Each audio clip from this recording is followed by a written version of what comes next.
The year is 1886. In Atlanta, Georgia, a man by the name of John Pemberton, a former colonel of the Civil War who had sustained injuries and became addicted to morphine, was attempting to make a replacement for the problematic drug. He made his Pemberton's French wine coca, which consisted of French wine, coca, which is the plant most well known for its creation of the drug cocaine, and the cola nut, which later was made non-alcoholic in response to a temperance movement, and the name was changed to match the ingredients, Coca-Cola. 7 years later in New Bern, North Carolina, Caleb Bradham, who had previously attended the University of Maryland School of Medicine to become a doctor, had to give up on his dreams due to family troubles back at home. He later opened up a drugstore called Bradham's Drugstore, in which he made and sold a drink called Brad's Drink, which was later renamed to Pepsi Cola. Pepsi, referring to dyspepsia or indigestion, which it was marketed to aid, and cola because it had ingredients that were used to create cola flavor. With the release and subsequent popularity of these two sodas, a competition that is so well known that many do not dare speak its name will begin to strike terror into the common folk. We're talking about the Cola Wars.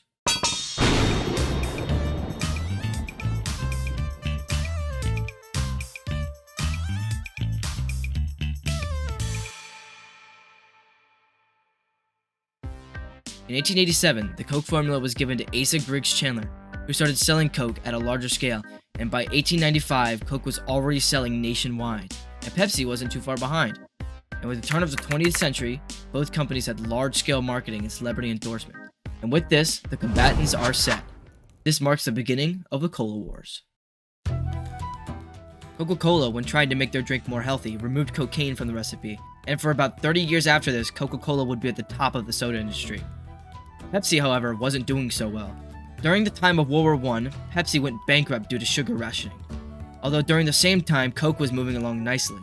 Coca-Cola would be purchased for a whopping $25 million, and the company would be handed to Robert W. Woodruff, who would own the company for the next 60 years. Coca-Cola had an advertising strategy that focused mostly on wholesomeness and nostalgia, which Pepsi failed to combat. Pepsi, after being purchased in 1931 by Charles Guth, still failed to find success and filed bankruptcy again. Later, on 3 separate occasions, Pepsi would offer Coca-Cola ownership of their company, but they declined on all separate occasions. Coca-Cola would later find out that this was a grave mistake. Charles Guth wanted to catch up to Coke, so in an attempt to do so, he doubled the size of their soda bottles but kept selling them at an affordable price. This would prove to be a success, because for the first time in decades, Pepsi was actually creeping back up on Coke. Television advertisements started to grow in popularity during the time, and Coke and Pepsi were determined to dominate the industry. Both of the drinks' advertisements appealed to 2 different groups.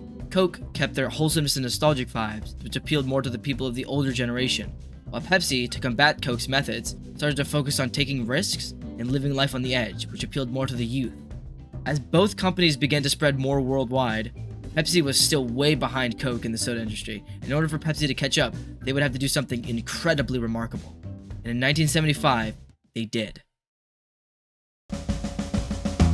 Pepsi started a new ad campaign known as the Pepsi Challenge. Pepsi set up taste testing booths in locations across the US, and the rules were simple. There were 2 unlabeled cups of soda, 1 Coke and 1 Pepsi, and they were to taste both and give their opinion on which was better. The winner of the taste test was Pepsi, and by a significant margin. This event was said to be the spark of the roughest part of the Cola Wars, which was the late 70s to the early 90s. Coke had already been struggling, and their market share was down by almost half in the past decade. So this ad campaign brought Pepsi up neck and neck with Coke for the first time in nearly a century. This brought up a time in which Coke and Pepsi began heavy marketing to try to capture the attention of the new generation. Neither company were unwilling to spend big on celebrity endorsement and advertising. The flames of marketing warfare were burning bright, and everyone knew something had to give. A new president of Coke was elected in 1980, Robert Goizueta, who had big ideas in mind. Pepsi had begun to outsell Coke in markets around the country, and Robert Goizueta promised to make whatever changes necessary to fix this. Goizueta thought that the problem with Coke was flavor, even though Coke and Pepsi were basically indistinguishable. Coke began on a project called the Manhattan Project. Project Kansas. The purpose of the project was to make a sweeter, new formula for Coke, and in 1985 they released the product, marketed under the name New Coke. Coke had 2 options: release New Coke as a separate product, or replace the original Coke formula entirely. They decided to go with the second option. Goizueta was certain that New Coke was going to be a success, and initially it was. They had a new celebrity spokesperson to promote the product by the name of Bill Cosby, and people purchased New Coke in about the same amount as they had originally. but this initial success quickly began to crumble. What Goizueta failed to realize was that taste never really mattered. The Pepsi challenge was nothing but unscientific, and Coke had been doing fine previously with the original formula.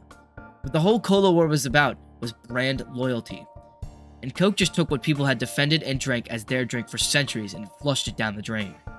Coke received tons of backlash because of this. People protested and made angry phone calls and sent complaint letters.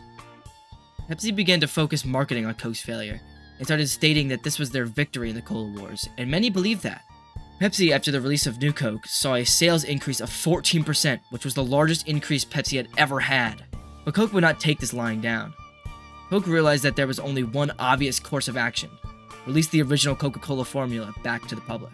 Coke released the original formula marketed as Coca-Cola Classic alongside with New Coke. The re-release of original Coke had some unintended side effects. It started outselling New Coke by a huge margin, and Coke was actually doing better than ever. Interestingly, people who had stopped drinking Coke originally were reminded of their passion for the product after the re-release, and astoundingly, Coke was back on the rise, and with this, the cola wars began to come to an end. To this day, the cola wars are still going on quietly in the background, and surprisingly, even after the flop of New Coke, Coke took back the lead in the soda industry. Interestingly, Coke and Pepsi are becoming even more indistinguishable, with very similar advertising strategies and flavors. The only thing really keeping the war going is people's loyalty towards their brand. Today, Coke remains at the top, controlling more of the soda industry than Pepsi. But the Pepsi company is still more profitable due to their snack subsidiaries. And still, the cola wars continues to rage on to this day.